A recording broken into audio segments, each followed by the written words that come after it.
awarding the Lech Walesa Solidarity Prize. Ladies and gentlemen, we are honored today by the presence of distinguished guests, so please join me in welcoming Deputy Prime Minister, Minister for Foreign Affairs, Radosław Sikorski,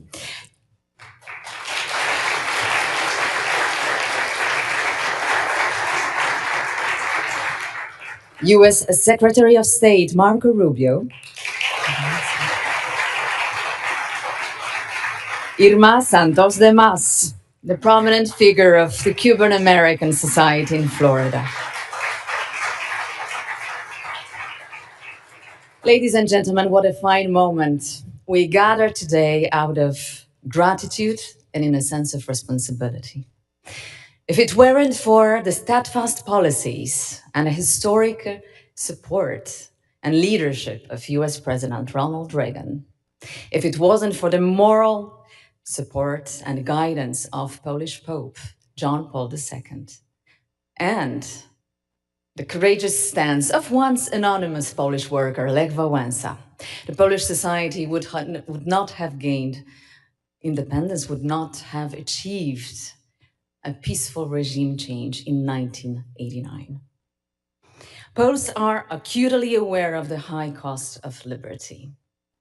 After 44 years of communism and Soviet dominance, at the end of the 20th century, we were offered a chance of peace and a chance that we took. We stood free, finally, at last. We embraced that chance while keeping in mind the moral call of John Paul II. Be not afraid, and with liberty comes responsibility. It is in this very spirit that the Deputy Prime Minister, at that time, Minister of Foreign Affairs, Radosław Sikorski, established this very prize, the Solidarity Prize, in 2014. Let me quote shortly one of the most outstanding leaders in the US history, Ronald Reagan. For make no mistake, in a world where so many are hostile to freedom, where millions live in poverty and oppression, those few nations that share the right of liberty must stand together. For together we can pierce the darkness and shed our light over all the earth. Ladies and gentlemen, it is my privilege now to invite to the stage Deputy Prime Minister, Minister of Foreign Affairs of the Republic of Poland, Radosław Sikorski.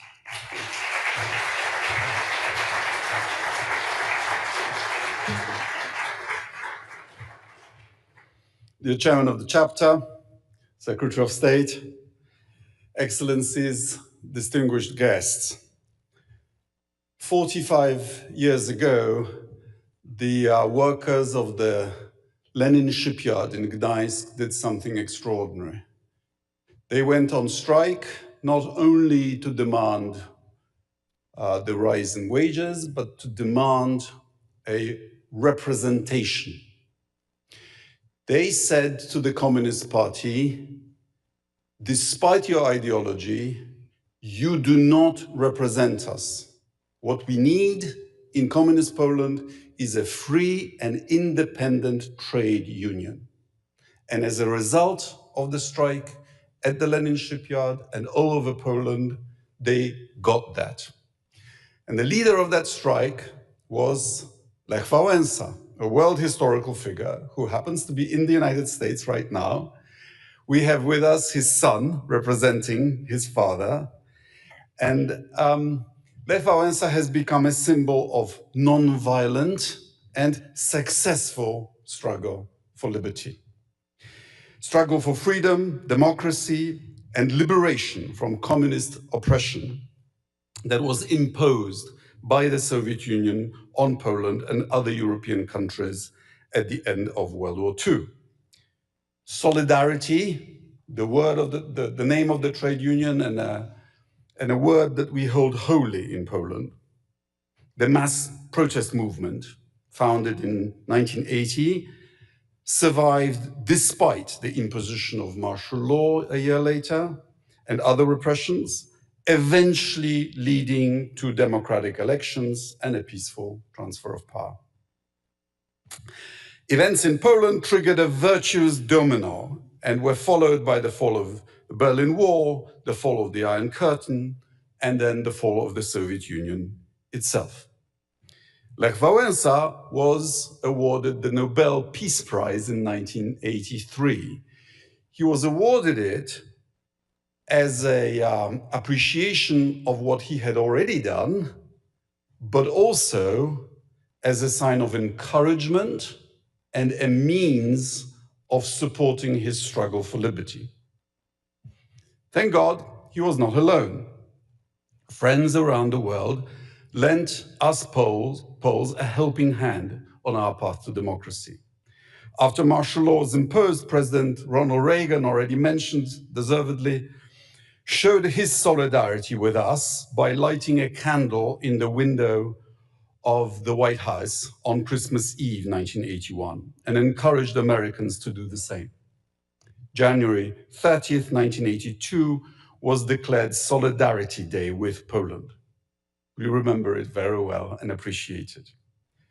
The Polish democratic opposition received not only spiritual, but also material hope, support from the United States. And I believe this was money very well invested. We made good use of this assistance, and that's why we are today in a position to help others. As already mentioned, established in 2014, the Lech Walesa Solidarity Prize, 1 million zlotys, which is around $300,000 today, is an award for outstanding achievements in defending democracy, human rights, and civil liberties. Its past laureates include Mustafa Dżemilev, the leader of the Crimean Tatars, Zhanna Nemtsova, a journalist and activist, daughter of the Russian dissident Boris Nemtsov, assassinated in the vicinity of the Kremlin. And just recently, Paweł Latuszka, a Belarusian dissident and pro-democracy advocate. Today, it is my privilege and honor to present this award to an extraordinary person whose courage, resilience, and dedication have made her a symbol of freedom and dignity in Cuba and beyond. Berta Soler Fernandez.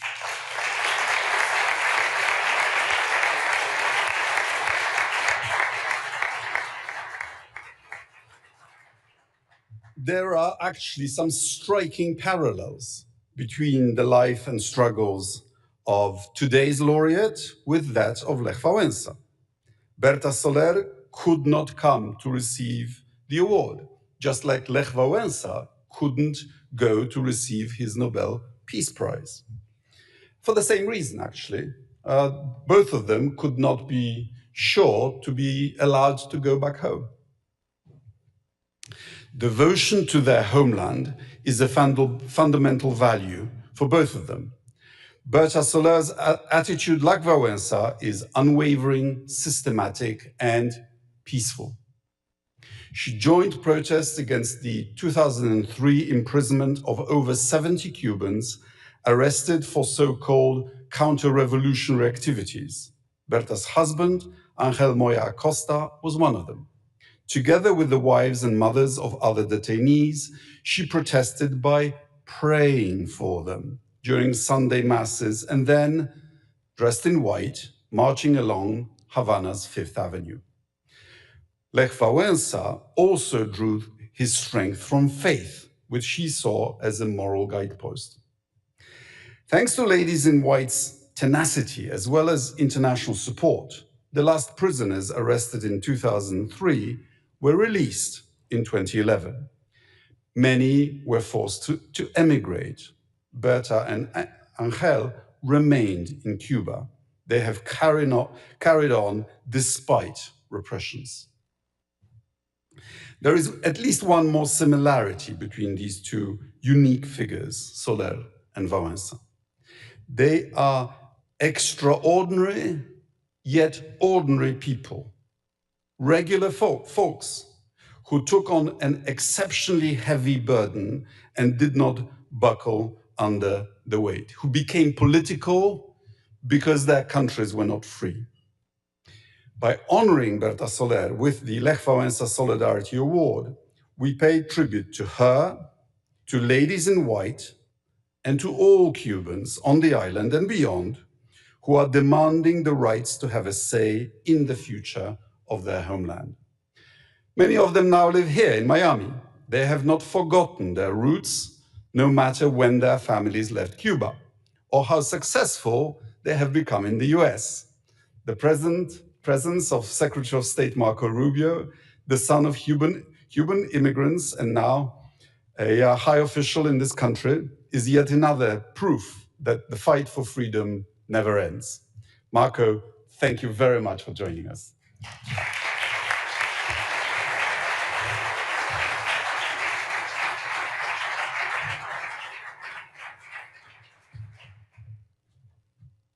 First of all, thank you very much. Thank you for doing this here. I was telling the foreign minister, who I have met now. I've been there like 8 months. I've seen you like 12 times. So we see each other, well, never in the States, but around the world. I was explaining a little bit about the historic nature of this hotel. This is a very young city, relatively speaking. So I said, this is an old hotel by our standards, not by Polish standards or European standards. But it's also a place that over the years has hosted many events such as this, events geared towards the cause of freedom and liberty around the world. I've come here to many different events that have been about freedom and liberty, but obviously especially about Cuba. And I say about the age of the hotel because it's hard to believe, as you were walking through the examples of Lech Walesa and the Polish experience, that communism is still a scourge. That it's still, despite its failure everywhere it's been tried, despite not just its economic failure, but its social failure, its destructive influence that it has on every society it's ever touched, it still remains a presence in different pockets of the world. And for those of us who live in this community and who have been raised in this community, just 90 miles from our shores. Now, what I'm about to say is not a criticism of anybody. I have never lived in an oppressive regime. Some of you have, but many of us have never lived or been the target of political oppression at the level that is faced in Cuba. And so I don't mean this as a criticism to anyone, but frankly, many times the moment comes where it's just easier to leave. It's easier to leave the country. Sometimes you're forced to do so by force. Other times you travel abroad and are allowed to return. What has always struck me about Berta Soler and those who join her is that she has refused to leave. Again, this is not a criticism of those who have left, because it's perfectly understandable that there comes a moment where perhaps you can be more successful and more effective from the outside than you are from the inside. But her refusal to leave, her refusal to continue to live under the conditions that she lives under, which are incredibly oppressive, that deny her the basic rights, including the right to go to church every Sunday, is a source of incredible admiration and for all of us. It's something we should all deeply admire and appreciate. She is, despite, I think those of us who are involved in the cause of freedom and liberty know exactly who she is and what she's been about. I think more people need to know about what she's done, about how inspirational she is. You said something in your comments was exactly right. This was not a political person. Frankly, political activism in Cuba is not something that's encouraged or rewarded unless you're active on behalf of the regime and their so-called fake revolution. Her willingness to step forward because she identified and saw oppression, she saw wrongdoing and was willing not just to raise her voice to criticize it, but to actually take action against it in a peaceful way, has defined the rest of her life and imposed on her tremendous cost for those and for those around her. Now, I do think that part of today's credit needs to go to so many who have supported her in this endeavor. And we're so grateful for your support to her now. And not just the prize that comes with it, which will certainly be put to good use, but just saying the name and telling the story in front of these cameras, in front of this audience, and in a way hopefully be noticed by more, is an incredible sign to so many that of what she's done and how special it truly is. Freedom is not actually a natural human instinct. If you think and you study history, almost the entirety of human history has been defined by oppression. Few people up until just a couple hundred years ago even had a choice on who governed them. So if you look at the course of human history, freedom as we understand it, the freedom of speech, the freedom of expression, the freedom of religion, all these freedoms that I think we take for granted on a daily basis in our own lives are really not the norm. They've been the exception. Now, what it tells you is that it lives in the human spirit, but has not been a part of the human behavior. And it's only in the last 200 to 300 years, this very sort of new notion of rights that come from your creator, from God, rights that governments that actually work for the people, not the people that work for the government, the right to actually be able to have a voice and choose who governs over you. All these are incredibly new concepts. And what is true about human nature is that they are constantly being challenged. Over and over again, all over the world, time and again, we see that even when you make progress in democracy and in freedom, they have to be sustained and they have to endure. Where we draw our inspiration to do that is from people like Berta Soler, who have confronted it. Look, again, I'm not being critical of anybody, but it is easier to be critical of a regime, like many of us are, on social media and in press releases. It's a lot harder to actually confront it in person with real consequences in your daily life. And so we're here today to honor for what she's done and what she continues to do. In so many ways, this is not just a plaque, this is an award that I will go towards being able to continue to carry that out. And we are so grateful and honored that you were willing to do that here in South Florida with so many in this community who know this issue so well, have lived it. In many cases, just looking around at some of the faces, there are people here today who have also faced down this regime, who have also faced down oppression in Cuba or in their homelands, and are living testaments to that level of bravery and courage. So thank you for scheduling this here, for making it possible for me to be a part of it. I'm honored to be a part of it. We're grateful. I want to say one more point, and it's important. Your government in Poland has been an extraordinary ally in the cause of liberty and freedom. There are other countries that were liberated from the yoke of tyranny and can be helpful from time to time, but there is none in the world that's been more helpful, more steadfast, and more aligned with us, including in Cuba, than the government of Poland.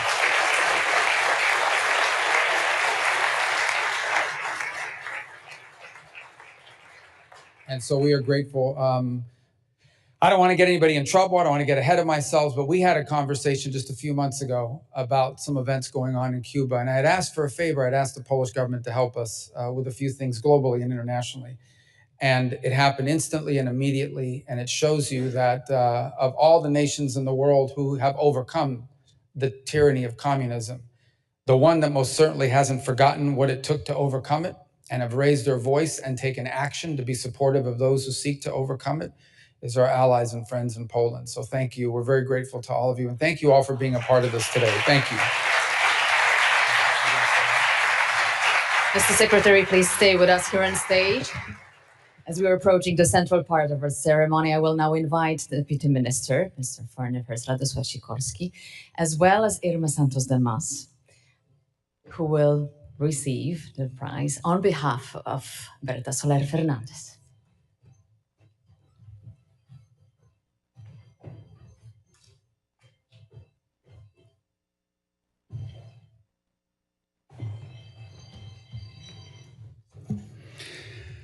As I have already mentioned, because of the oppression that she faces in her homeland, Berta Soler cannot be with us today. The award will be received on her behalf by her representative, Irma Santos del Mas. So please, on behalf of the foundation and on behalf of former President of Poland, Lech Walesa, please accept this award as a token of our solidarity with the Cuban people.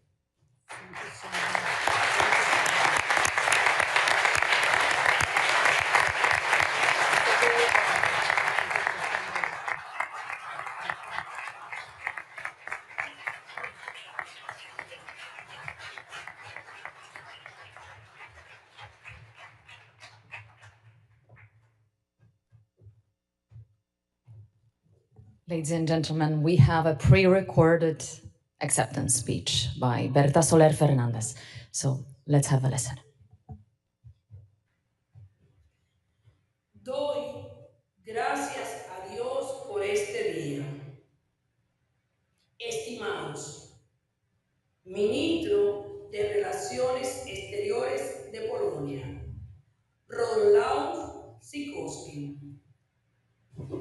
Secretario de los Estados Unidos, Marco Rubio. Directiva de la Fundación Cubano-Americana. Damas de Blanco, Premios Sagarios.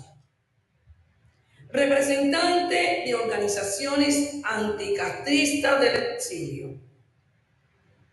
Invitados, distinguidos patriotas.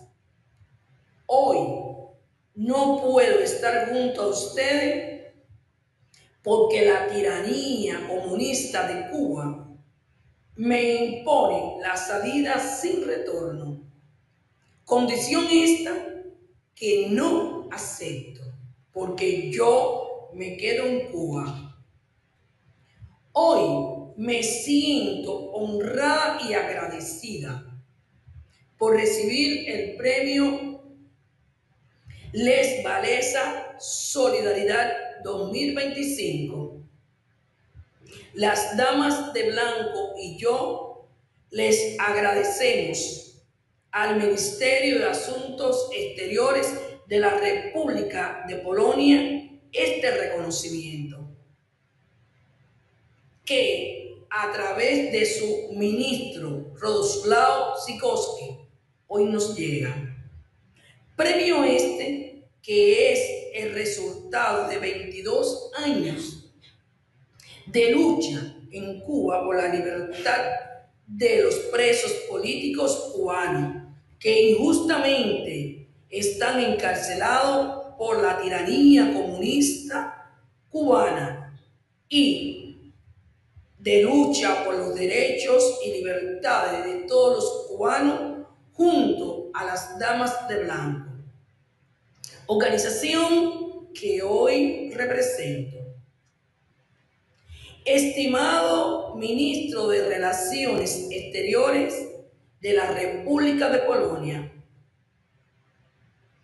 la República de Polonia y la República de Cuba en sus historias tienen un punto común.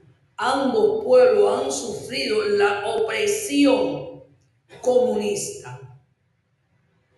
Polonia se libró del comunismo y fue protagonista en esta lucha el sindicato Solidaridad y su líder Lech Walesa. Los cubanos continuamos luchando contra el comunismo. 66 años llevamos luchando contra la tiranía comunista. Muchos murieron asesinados en los paredones de fusilamiento de la tiranía. Muchos padecieron y hoy padecen largos años en prisión en Cuba por razones políticas. Entre otros presos políticos cubanos,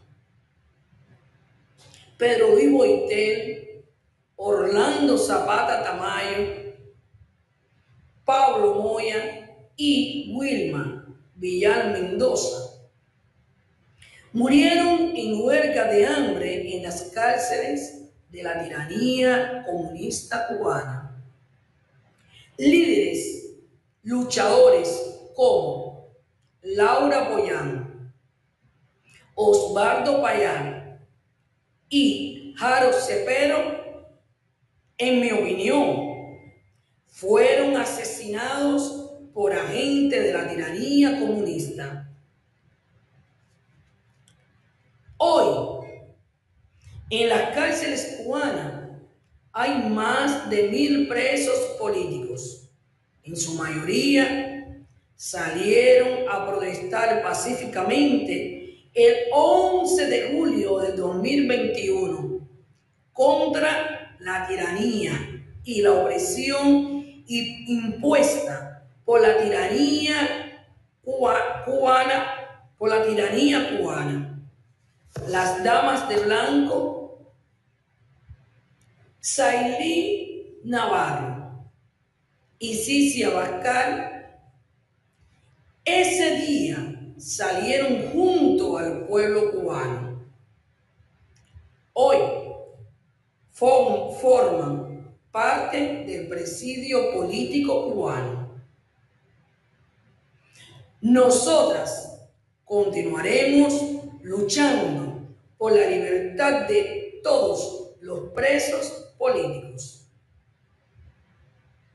Hoy en esta sala están presentes familiares y víctimas de la tiranía comunista cubana. También me honra la presencia de todos ustedes. El premio Lech Walesa Solidaridad que hoy se me otorga es un reconocimiento también de los 66 años de lucha contra la tiranía comunista de Cuba. Y parte del mismo será destinado para reforzar los fondos de ayuda para los presos políticos cubanos y de las damas de blanco, creado por una organización en el exilio. La otra parte será compartido con las damas de blanco y, por supuesto, con mis familiares. Antes de concluir, hago una mención a Dorota Kobyerruska, primera consejera política y económica de la Embajada de la República de Polonia en Cuba. Ella, durante muchos años, ha estado preocupada y ocupada por la situación de las damas de blanco y el pueblo de Cuba. Mil gracias. Les